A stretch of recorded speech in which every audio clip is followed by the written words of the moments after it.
Hello, it's Jang here from UltimateRC.com and UltimateTraxxas.com. This is my full review of the Traxxas Rustler RTR. This in particular is the XL-5 brushed edition. As of the time of this video, it costs about $200 ready to run with a battery. The Rustler is kind of special to me in that it was my very first hobby grade RC, and that can be good or bad depending upon how the experience with the vehicle turned out. There's definitely a ton of nostalgia here though, because since I got that first one back in 1999, not a whole lot has changed on this vehicle. They have made numerous incremental updates and upgrades to it over the years, but ultimately it is still that same stadium truck that was originally released in 1994. Primarily plastic construction, kind of hybrid tub channel style chassis, independent suspension, and the promise of a lot of fun. We'll see if it still delivers on that promise. Electronics on the current model are all waterproof. Up front is the model 2056 waterproof steering servo.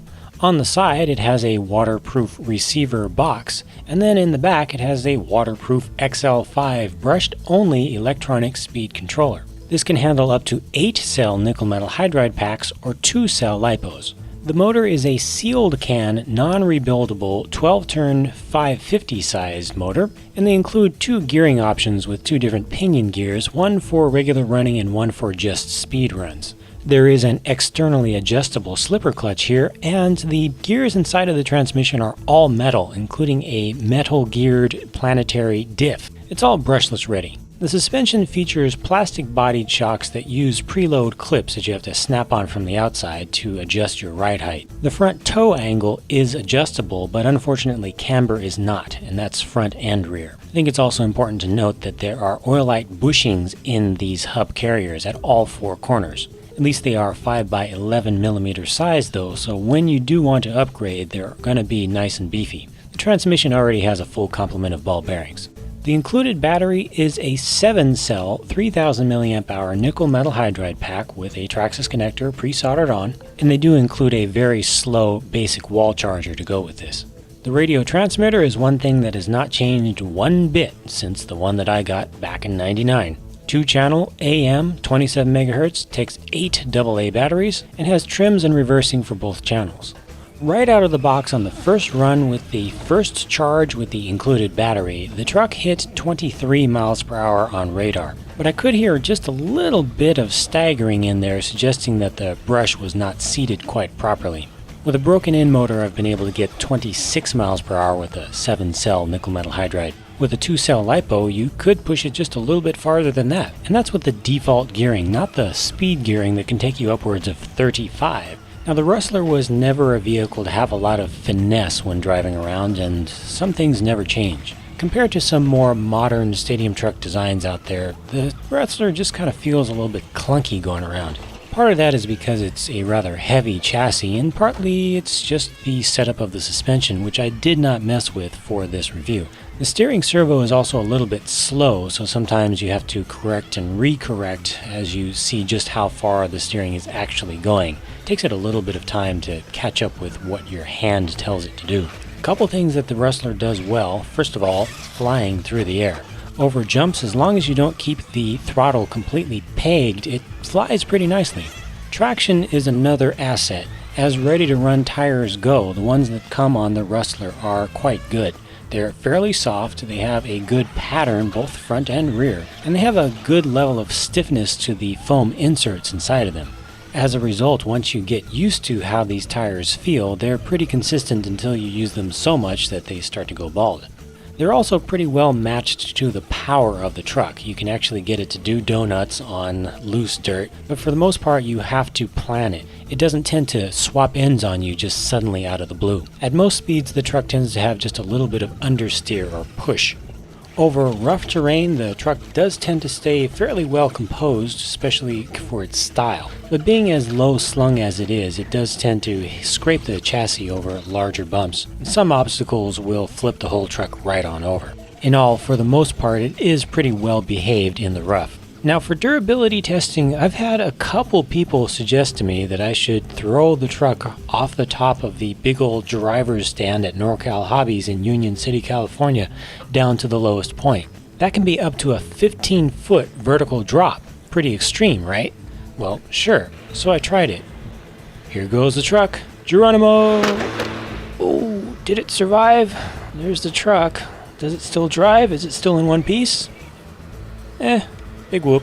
It's fine. Now, there are probably some super crazy cynical folks out there that think that I swapped the truck between dropping it and picking up on camera. So here it goes again, staying in frame this time.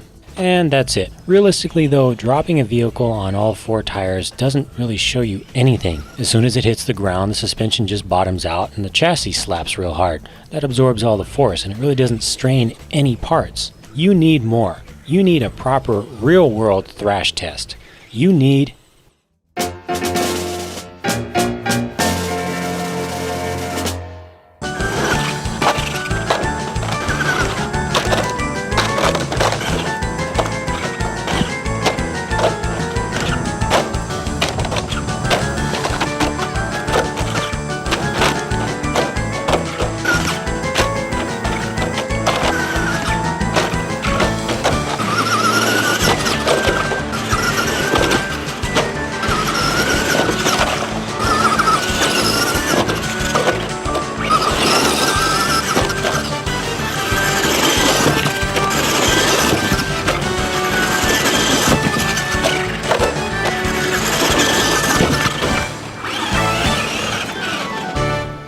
So did it break anything? Why, yes it did. The Rustler and all the vehicles that are based on the same platform have all had this same weak point. And on that last full speed 45-degree crash into a wall, that weak point reared its ugly head. Caster block split, steering kingpin bent. It's a cheap fix, but if you beat on this truck enough, that will happen. Now I have a bunch more driving footage, but honestly none of it shows you anything that you haven't really already seen. So let me go ahead and summarize. The Rustler is an old vehicle. It has gotten quite long in the tooth, and even when it was first introduced, it wasn't a great performer. What it has always been, though, and continues to be, is a great first hobby-grade RC. It has a respectable amount of speed, quite good within its class for a brushed RTR, and by design as a stadium truck, it's quite stable. The tires, I would go so far as to say, are best in class, again, for an RTR. It's also respectably durable. I would just recommend that you change out those caster blocks for something aftermarket or even aluminum if you do manage to break one of them. Another fairly common problem with the two-wheel drive Traxxas electric vehicles is that the shock caps, which are plastic, can sometimes pop off. They will actually flex when you take a hard landing or do some cartwheels that are really bad.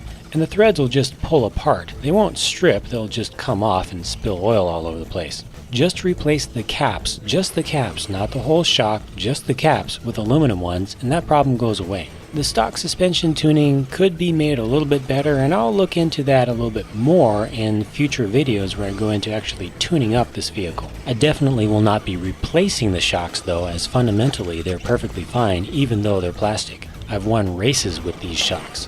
One thing that's a little bit difficult with this vehicle is the price. At $200 ready to run, it is a little bit pricey for a pure basher truck. Two-wheel drive, brushed electric at that. You can get an ECX Circuit or a Duratrax Evader down in the $130 range. The drivetrains on those aren't brushless ready though, so if you plan to upgrade later on, the costs will start to add up. However, there's then the Arma Vortex, which is about the same price as the Rustler, and it has a brushless ready transmission, full ball bearings all the way around, and a 2.4 GHz radio system. What the Rustler has over all of those, though, is part support. Both genuine Traxxas parts and aftermarket parts are readily available for the Rustler, and any self-respecting RC hobby shop, online or in person, will carry Traxxas parts. The Rustler is just sold in tremendous numbers, plus it shares a lot of parts with a lot of the other popular Traxxas vehicles. After 18 years on the market, the Rustler still holds its own. And that's quite a feat and quite a testament to how good it is for what it is. The only way you can really go seriously wrong with the Traxxas Rustler is if you want to eventually get into competitive racing. For that, save up for a competition-ready vehicle. It takes way too much work to get the Rustler up to the point of being competitive even at the back of the pack against any stadium truck that's been designed in the past decade. For starting off though, for just having fun, the Rustler is still a great truck, and I look forward to spending more quality time with it, tuning it up and sharing with you guys some tips for addressing its few flaws and bringing its performance and handling up a level. So be sure to watch for that, and if you have any questions or comments about the Traxxas Electric Rustler, be sure to post them up in the Traxxas Rustler forum at ultimaterc.com. The Rustler forum is the oldest section on the site, and it's been going strong since 2001. As always, thank you very much for watching, and I look forward to talking to you again soon in the next video.